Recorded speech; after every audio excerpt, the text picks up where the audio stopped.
My daughter's wedding? That's none of my business. On that day, I've already promised to travel with my adorable niece.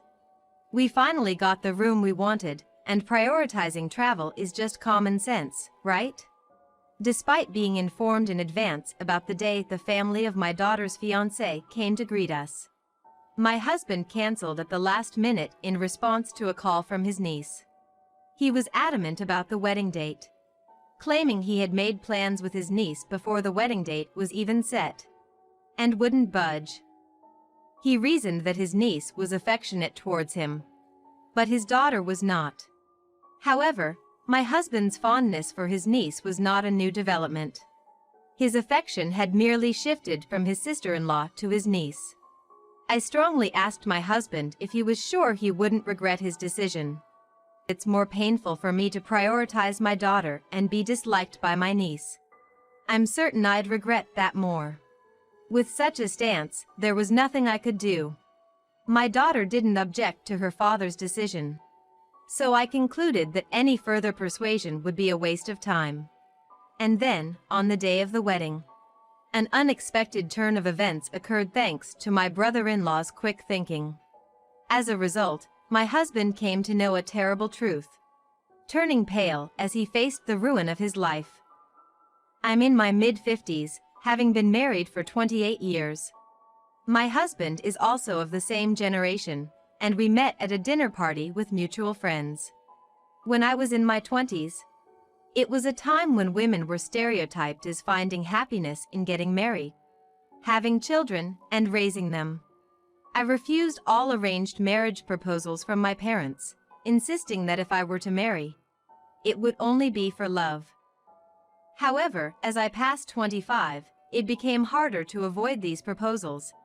And after discussing it with a friend, I was introduced to my future husband. Asked if I felt romantic love for him. Looking back, it doesn't seem like I did. I just didn't want to be controlled by my parents and marry a man of their choosing. It felt more like a compromise and a spur-of-the-moment decision. I suspect my husband felt the same. I wanted to continue working after marriage, so I insisted that it would be okay as long as he didn't have the outdated belief that women should stay at home. My husband encouraged me, saying that women's social advancement would become the norm. And I saw him as an understanding person who could build a happy home with me.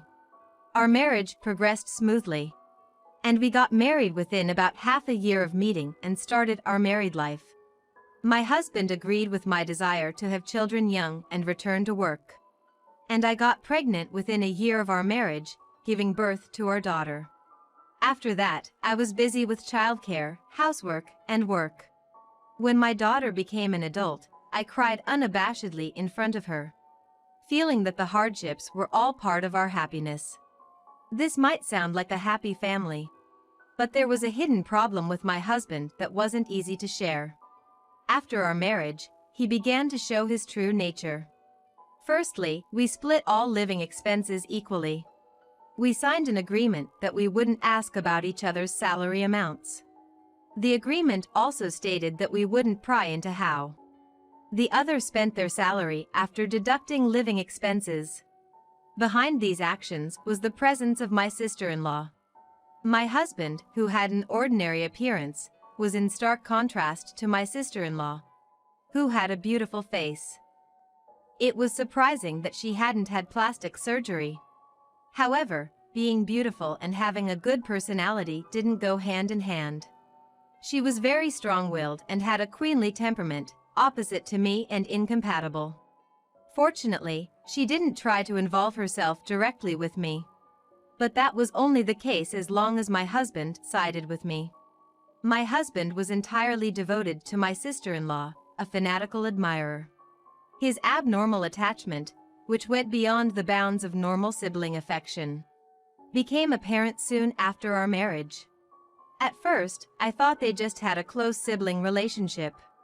It wasn't unusual to hear about siblings, even after marriage, visiting and traveling together from colleagues and seniors at work. But it was rare for a brother and sister. My sister-in-law had married and started a family a little before my husband.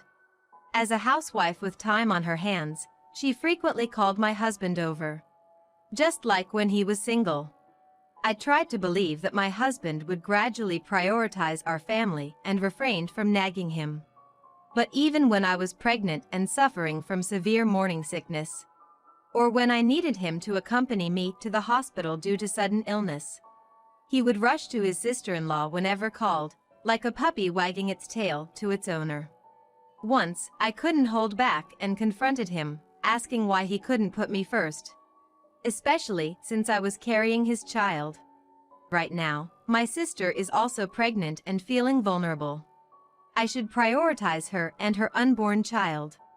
He said this with such conviction that it was clear he meant it. I realized he valued blood relations more than his wife. I wondered if my husband married me because he had feelings for someone he couldn't marry. If that were the case, it would make sense. It would have been so much easier if this was a sham marriage. While faintly sensing his abnormal affection for his sister-in-law, I trusted my husband, who was cooperative in our efforts to have a child. I believed his love would turn to our daughter, his blood-related child. Even if my existence was secondary, as long as he showered our child with love, that was enough for me. With that resolve, I cherished the child in my womb and approached my due date. Initially, my husband was supposed to be present at the birth.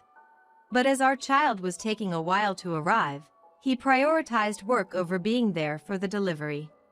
I wasn't without complaints, but at that time, it was common to think that a man's presence during childbirth, where he couldn't do much, was unnecessary, even if it meant sacrificing work.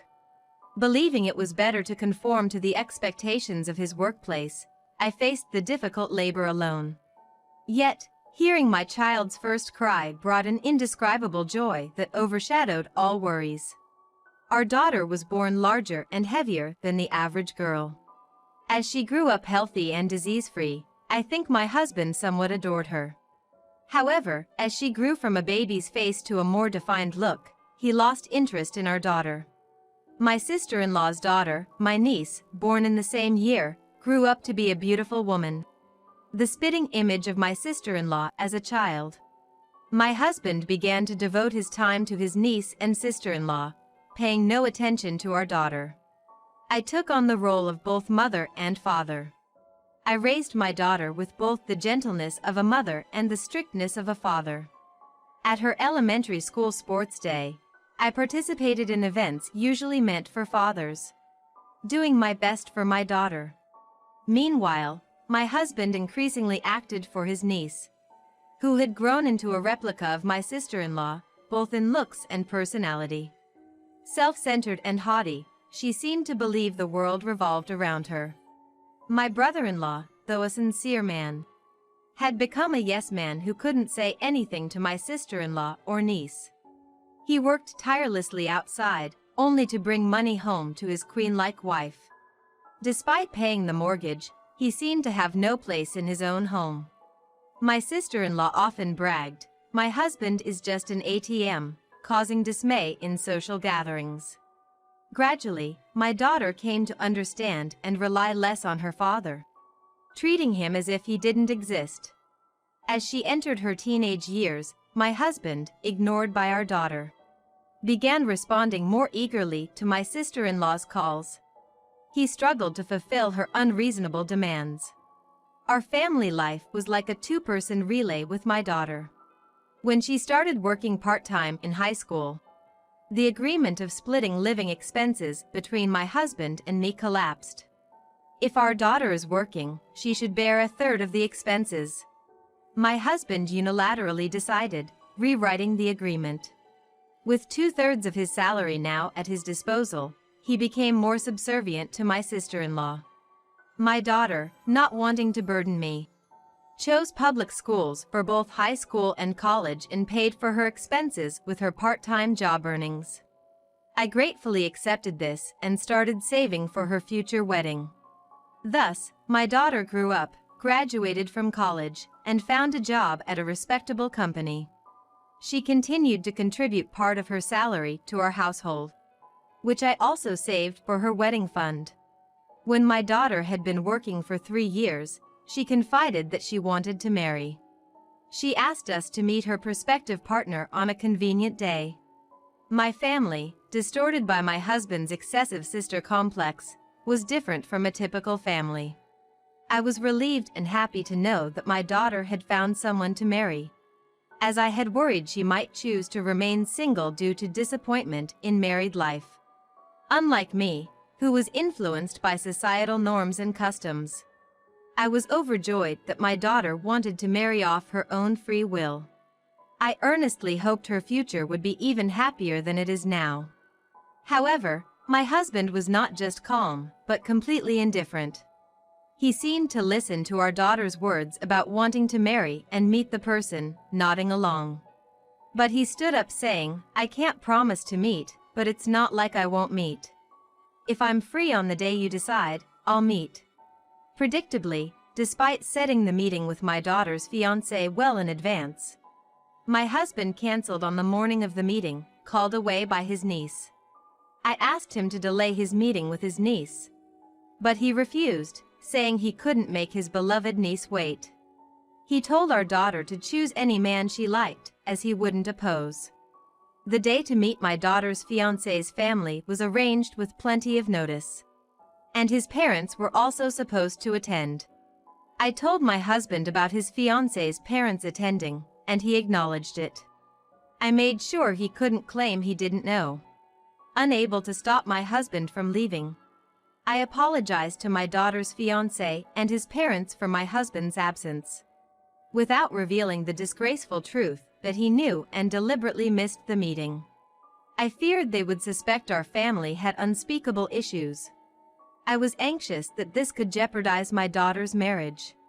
However, my daughter's fiancé and his parents were very understanding, saying every family has its secrets.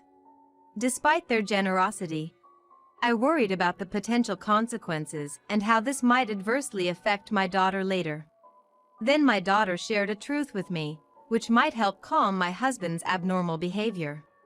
I looked forward to the new relationships my daughter's marriage would bring. We left the wedding date and venue to the couple to decide. A few days after the meeting with my daughter's fiancé and his parents, she informed us of the wedding date and venue. She wanted to wear a certain dress available only on that date, which her fiancé agreed to. I relayed her wishes to my husband, asking him to keep that day free. "I can't on that day. I'm going on a trip with my beloved niece and sister." That plan was made first, and my daughter's wedding was scheduled later. Besides, her wedding is none of my concern. It's her marriage, not mine. He insisted on keeping his travel plans with his niece. No matter how much I pleaded, he wouldn't listen. I had never persisted this much with my husband since our marriage, not even when he missed our daughter's birth. But he remained unyielding, showing no signs of changing his plans as the wedding day approached. "So, you really won't change your plans? You're persistent." "I won't." "I see, just don't regret it." "Regret? I won't." Changing plans with my niece would be more regrettable. Having heard him say this, I stopped bringing up the topic. On the wedding day, my husband cheerfully left the house, dragging a large suitcase. I went to the wedding venue with my daughter, busy preparing in the bridal room. Then, my brother-in-law appeared, usually a background figure, but notably present today. He had forcefully brought my sister-in-law, niece, and my husband. He dragged my sister-in-law and husband by the arm, with my niece chasing after them, asking where they were taking her mother. My brother-in-law explained that he had planned to attend my daughter's wedding. My sister-in-law and niece, insisting they couldn't change their travel plans, were not going to attend. This morning, as my brother-in-law was preparing for the wedding, and my sister-in-law and niece were confirming their travel plans, my husband came to pick them up in a festive mood, learning that the father of the bride was ditching his daughter's wedding to go on a trip with his sister and niece. My brother-in-law exploded in anger. His usual subdued presence, just an ATM, was replaced by an intense fury that surprised my sister-in-law, niece, and husband. He immediately canceled the trip. With no trip to go on, my sister-in-law, niece, and husband had no valid excuse. And my brother-in-law lectured them. He passionately argued from a father's perspective, asking how a father could miss his daughter's big day, urging him to be a proper father to his daughter leaving for marriage. He also scolded my sister-in-law for not correcting her brother's wayward behavior and her daughter's whims, venting his long-suppressed feelings. Ideally, it should have been me, not my brother-in-law, confronting my husband. Maybe I had resigned myself to the fact that he wouldn't listen. So, while my brother-in-law forcibly brought them to the venue, I didn't argue or try to persuade my husband, just silently watched him leave. I don't know what my daughter thinks of her father, who prioritizes his niece over her. She didn't complain about his missing the initial meeting or the wedding day, perhaps thinking it a waste of time to expect anything from her father. I can't easily guess what she feels seeing her father and the others now. But if she says they're a nuisance, I dare to kick my husband and sister-in-law out of the wedding venue. I want to do something motherly for my daughter's new beginning. While waiting for my daughter's response, my niece and sister-in-law, upset about their trip being cancelled, expressed their dissatisfaction. "This is outrageous, you're just an ATM, you have no right to talk back to me. I never thought of you as a father. Don't lecture me with that gloomy face, it's annoying. My plain and dull niece's wedding? What a waste of time." Complaining about the cancellation fee, they didn't hold back their grievances. At this moment, my daughter's fiancé and his parents, noticing the commotion, came to the bride's room. They offered to call security if we were troubled, just as they arrived. My husband's face turned ashen. "Why is the president of the company here?" The fiancé, whom my husband works for, is the future president and his father, the current president of the company. They were surprised to see the extent of the estrangement between my daughter and her father. The president, also my husband's boss, was both astonished and angry upon learning that my husband skipped his daughter's wedding for a trip with his niece. He demanded a satisfactory explanation from my husband, who had always prioritized his sister and niece over his daughter. My husband, cornered, turned to our daughter for help. "Help me out, prioritizing my niece isn't new. And you didn't stop me from skipping the ceremony. It's natural for me to find my niece, who adores me, cuter than a daughter who doesn't." But the truth is not that the daughter didn't adore her father, but rather the father didn't endear himself to his daughter. She clearly remembered calling him Papa when she first started speaking. There was a time she approached him to play, but he chose to prioritize his niece, leading her to grow distant. Now, instead of apologizing, he was blaming her. Such a selfish man. A man who can say he did nothing wrong in front of his daughter doesn't deserve to be here. At this moment, I appreciated my brother-in-law's intervention. Though initially applauding his actions internally, I now felt it was unnecessary for someone unable to show remorse. As my daughter remained silent, my husband reached for her wedding dress hem. She swiftly stepped back. "I stopped considering you as a father long ago. But still, half of your blood runs through me. It's revolting. Yet, he cherishes me despite that. I thought maybe I could accept you playing father, but now it's impossible. Never show yourself before us again." My daughter made a clear declaration of disconnection. With her establishing her own family, there was no reason for me to continue enduring this situation. He was the worst kind of man, blaming my daughter even on her special day just to justify himself. "I have something to say to you. I want a divorce." In hindsight, I could have raised my daughter without any difficulty on my salary alone. I shouldn't have worried about societal views on single parenting or the stigma associated with it. If my daughter and I were happy and unburdened, that was all that mattered. Perhaps I was unconsciously concerned about public opinion, just like my parents. The commotion spread to other guests, and someone called security. My husband, sister-in-law, and niece were expelled from the wedding venue, with some of his direct superiors and subordinates among the guests. The incident quickly spread throughout his company, tarnishing his reputation. Embarrassed, he couldn't assert himself at work anymore. After being told I wanted a divorce and losing his place at home, my husband turned to his niece, his only comfort, and stayed at my sister-in-law's house. However, they quickly turned their backs on him once he was no longer useful. What use are you without money? I have no interest in a man without money. Disappointing. I thought you were better than this. A man without money is worthless, just disappear. My husband, who had always ridiculed my brother-in-law for being just an ATM, finally realized he was treated the same. He then desperately turned to me. You and our daughter are all that matter. I'll change, please reconsider the divorce. But my decision was firm. Why should I listen to him now when he never listened to me? I was already prepared to leave, with a new place lined up. Brushing off my begging husband, I left the house and never looked back.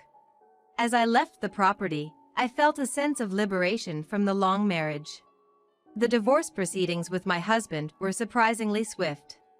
Heartbroken, he wanted to settle everything quickly. It was convenient for me, but his impulsive decisions would later bring him trouble.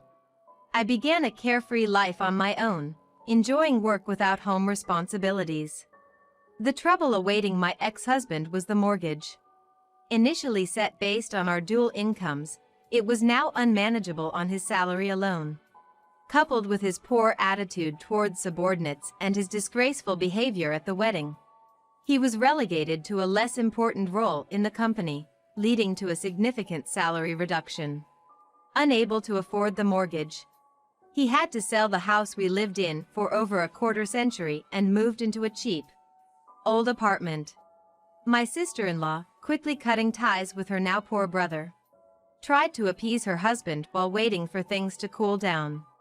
But her husband, tired of her behavior, demanded a divorce. What? No way. I'm the one who decides on divorce, not you. She was upset and claimed to others that she initiated the divorce. Confident in her looks, she joined senior dating parties, expecting to quickly remarry a wealthy man. Though she attracted attention at the parties, her haughty attitude prevented any further developments. My niece, the same age as my daughter but with no job experience, was pushed into graduate school by my sister-in-law to avoid the stigma of failed job hunting. However, the divorce changed everything. Unable to afford tuition, my niece had to drop out and find a job.